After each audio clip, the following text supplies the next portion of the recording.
আপনাদের যে দেখুন আমি এখনই আপনাদের বলছি যে কত পার্সেন্টেজ পাস করবে, আর ডিটেলস অনেক কিছু আমাদের বোর্ডের সচিব মশাই আছেন ডক্টর জয়দীপ ভট্টাচার্য, উনিও বলবেন।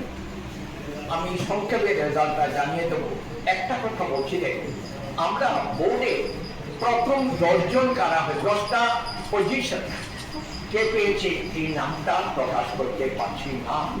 এর কারণ 10টা পজিশন কে পেয়েছে নামটা যদি এখনই প্রকাশ করি, প্রায় অনেকগুলো টেকনিক্যাল কলেজ আছে, আইআইটি, মেডিকেল কলেজ, যারা বোর্ডে স্ট্যান্ড করে ওদের জয়েন্ট এন্ট্রান্সের রেজাল্ট দেখে না, বোর্ডে স্ট্যান্ড করেছে এই ভিত্তিতে ওদের অ্যাডমিশন দিয়ে দেওয়া হয়। পরবর্তী সময়ে আমাদের কিন্তু ইভ্যালুয়েশন প্রসেসটা এখনো শেষ হয়নি, খাতা রিভিউ আছে, সেলফ ইন্সপেকশন আছে, অনেকগুলো কাজ থাকে।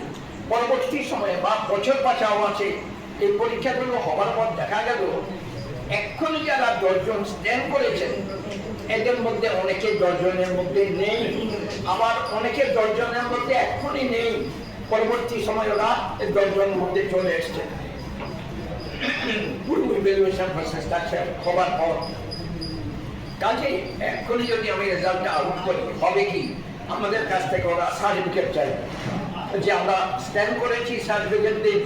সার্টিফিকেট নিয়ে পরে সার্টিফিকেট নিয়ে ওরা বিভিন্ন দিকে অ্যাডমিশন নিলেন, আইআইটি বা মেডিকেল কলেজ।